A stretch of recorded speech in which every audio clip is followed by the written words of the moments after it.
السلام علیکم ورحمۃ اللہ۔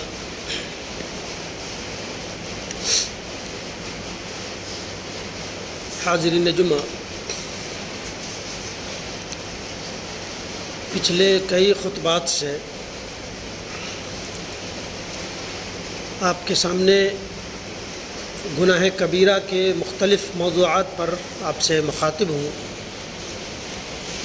جس میں رشوت، سود، شراب، قتل نفس، حقوق الوالدین، تہمت اور زنا اور پھر غیبت پر آپ سے گفتگو ہو چکی ہے، جس میں یہ بتایا گیا کہ الغیبت اشد من الزنا، اور سود کو بھی زنا سے بڑا گناہ مانا گیا، بالخصوص غیبت پر، کہ غیبت زنا سے بھی بڑا گناہ ہے۔ الغیبت اشد من الزنا، وہ اس لیے کہ ممکن ہے کہ زانی احساس ندامت میں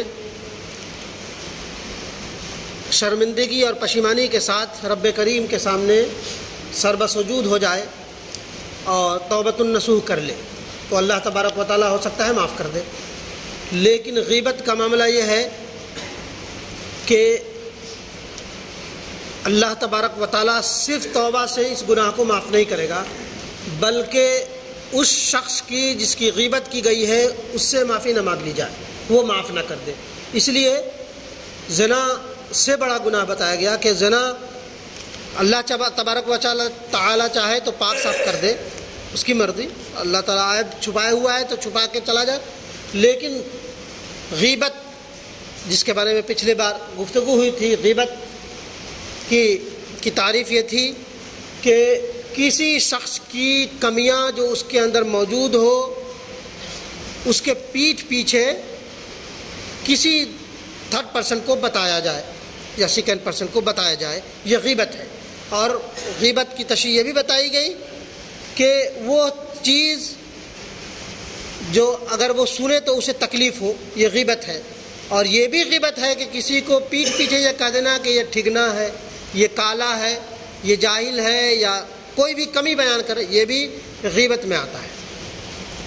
اس کی وجہ یہ ہے کہ مذہب اسلام اتنا سادہ، سچا، پاکیزہ مذہب ہے کہ وہ اپنے سماج میں، اپنی سوسائٹی میں بدگمانی کو در آنے کی کوئی بھی گنجائش دینا نہیں چاہتا۔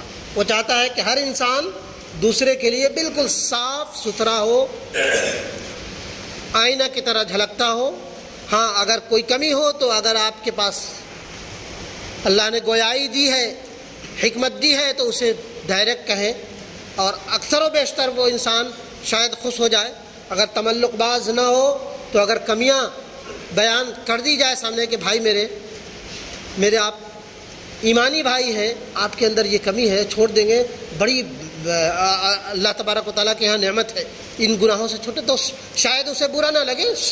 حاشا وکلا، جس کو اپنی بڑائی منہ پہ بھی سننے کی عادت ہو تو وہ برا مانے، لیکن اچھا انسان اگر برائی کی بھی نشاندہی اگر ڈھنگ سے کی جائے تو وہ اچھا ہی مانے گا۔ بہرحال غیبت پہ گفتگو ہو چکی ہے۔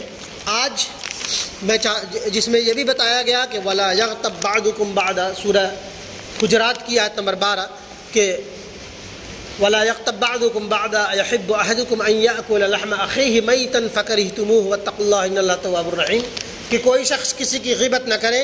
کیا تم میں سے کوئی شخص اپنے مردہ بھائی کی لاش سے گوشت نوچ کر کھانا پسند کرتا ہے؟ تمہیں اس سے گھن آئے گی۔ تم توبہ کرو، اللہ تبارک تعالیٰ بہت زیادہ توبہ قبول کرنے والا ہے۔ مردہ بھائی کے گوشت سے اور نوچ کر کے کھانے سے تشبیہ دی ہے اللہ تبارک و تعالیٰ نے کہ کتنا کری اور کتنا گندا گناہ ہے یہ۔ بہرحال آج میں جس موضوع پر آپ سے مخاطب ہوں وہ ہے چغل خوری۔ اسی کا تھوڑا سا اور اپڈیٹڈ ورژن ہے کہ غیبت کی تو ہے کہ کمی ہے، بس بیان کر دی، اس کے اندر اور بھی وہ نہیں ہے۔ چغلی اس سے اور بھی بھیانک وہ اس لیے ہے کہ کسی شخص کی کمی کسی دوسرے کو اس غرض سے بتانا کہ آپس میں اس کی دشمنی ہو جائے اور مجھے روٹی سیکنے کا موقع مل جائے۔ یعنی بڑھا چڑھا کر کے اسے ایک بھائی کو دوسرے بھائی سے لڑانا، خواہ وہ سچ ہو یا جھوٹ ہو. ہاں غیبت تو چغلی تو بہرحال جھوٹ ہی پہ مبنی ہوتی ہے. ویسا انسان بہت ہی گندا سے تشبیہ دی ہے، آگے بتایا جائے گا حدیث میں کہ کوئی کسی شخص کی کمی کو اس غرض سے کسی فرد کو بتانا کہ آپس میں دونوں کے دل کو گندا، بغض و عناد اور دشمنی پہ اتارو کر دیا جائے. یہ چغلی ہے، جس کے تعلق سے اللہ تبارک و تعالیٰ نے سورہ حجرات ہی کی آیت نمبر 6 میں فرمایا یا ایھا الذین آمنوا ان جاءکم فاسق بنبأ فتبینوا ان تصیبوا قوما بجہالۃ فتصبحوا علی ما فعلتم نادمین. سورہ حجرات آیت نمبر 6. اے مسلمانوں، اگر کوئی فاسق تمہیں خبر دے تو تم اس کی اچھی طرح تحقیق کر لیا کرو. کوئی فاسق جھوٹا مکار اگر تمہیں کوئی خبر دے تو اسے اچھی طرح تحقیق کر لو. ایسا نہ ہو کہ تم کسی قوم یا فرد پر کو ایذا پہنچا دو اور بعد میں تجھے شرمندگی اور احساس ندامت اٹھانی پڑے.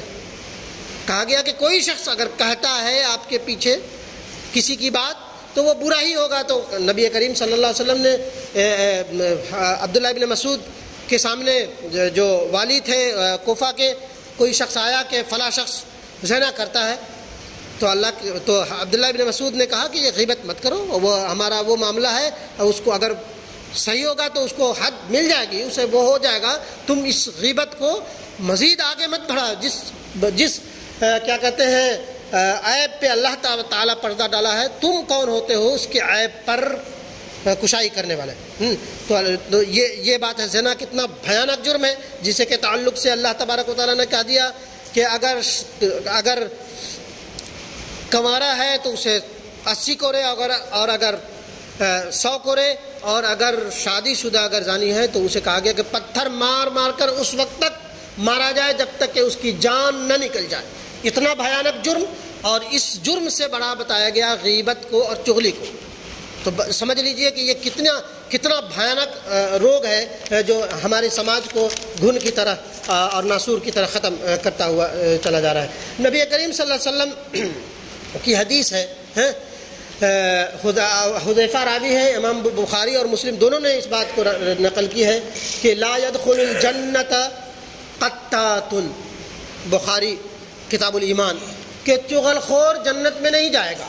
چغل خور وہی لڑانے بھرانے کے ارادے سے کسی کو بیان کہ چغل خور جنت میں نہیں جائے گا. پھر صحیح مسلم کی روایت ہے کہ لا يدخل الجنت نمام، کہ چغل خور، یہاں بھی نمام اور قطات دونوں کے معنی ایک ہے کہ چغل خور جنت میں نہیں جائے گا. اور بعض عوض کرنی وغیرہ نے اس میں قطات اور نمام میں تھوڑی سی فرق کی ہے کہ نمام اس کو نمام اس شخص کو کہتے ہیں، اس چغل خور کو کہتے ہیں کہ واقعہ کے وقت وہاں پہ موجود ہو اور اس میں مرچ مسالہ لگا کر کے دوسرے کو بیان کی جائے. قطات وہ ہے جو واقعہ کے وقت موجود بھی نہیں ہو، بس سنی سنائی بات کو اڑا کر کے لوگوں میں کی کردار کشائی کرتا پھرے.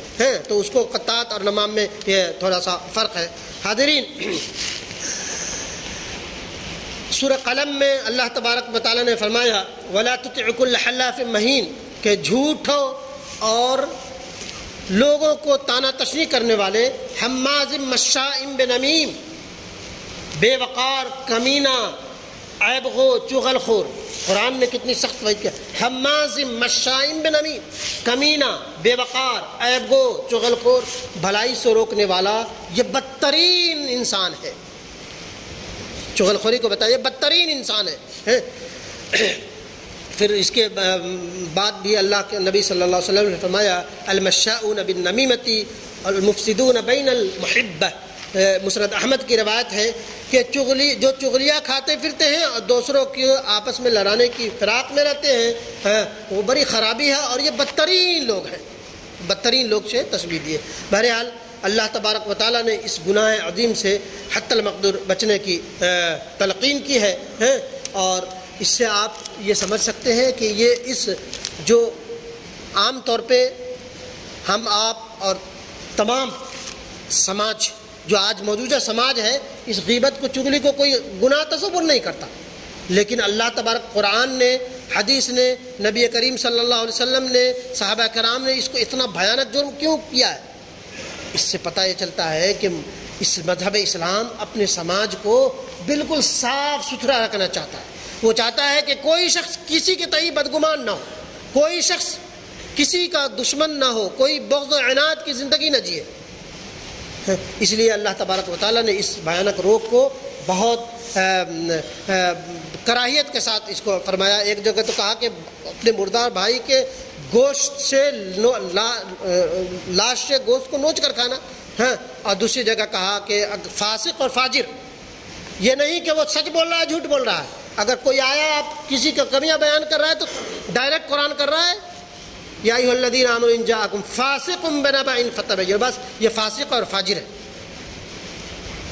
اگر یہ بات کوئی کہہ رہا ہے تو اسی کی تحقیق کر لو، ایسا نہ ہو کہ تم کسی قوم کو، کسی فرد کو تم ایذا پہنچا دو اور بعد میں تمہیں احساس ندامت ہو۔ اور یہ بات اور ہے کہ یہ کسی کی خیر خواہی میں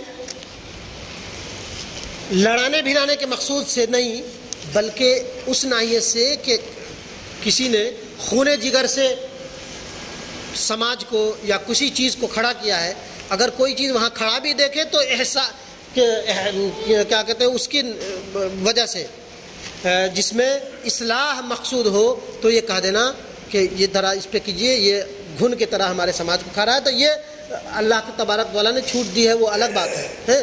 یا کسی کی کمیاں کو اس کے لیے بیان کرے کہ اس کا اصلاح ہو جائے تو گنجائش دی ہے، بہرحال بچنے کی تلقین کی گئی ہے، گناہ عظیم سے وہ کیا ہے۔ اللہ تبارک و تعالی ہمیں اور آپ سب کو یہاں وقت اجازت نہیں دیتا کہ مزید اس بات پہ اور تشریح کے ساتھ بہت ساری احادیث ہے جسے کبھی بہت برے کیا کہتے ہیں مثال سے اللہ تبارک و تعالیٰ نے، نبی کریم صلی اللہ علیہ وسلم نے اس بات کو سمجھانے کی کوشش کرے۔ بہرحال یہ غیبت اور چغلی بہت بڑا گناہ ہے جسے ہم اور آپ نہیں سمجھتے، بلکہ بسا اوقات بہت ہی محبوب ترین غذا کے طور پر ہم آپ اور دوسرے کی ڈسکشن کرتے رہتے ہیں، اور بلکہ یہ کہا جائے کہ آج کا 90% ہماری مجلس اسی بات پہ لگی رہتی ہے۔ 4 دوست ہوئے تو بس 5ویں کی بات ہوگی، اپنی بات یہ 4 کی بات نہیں ہوگی، 5ویں کی بات ہوگی۔ تو ان چیزوں سے حتی المقدور بچنے کی کوشش کرنی چاہیے، ورنہ اللہ تبارک و تعالیٰ تو بتا ہی گیا کہ تمہیں لوٹ کر پھر ہماری ہی طرف آنا ہے۔ اللہ تبارک و تعالیٰ ہمیں اور آپ سب کو کہنے سننے سے زیادہ عمل کی توفیق دے، آمین یا رب العالمین۔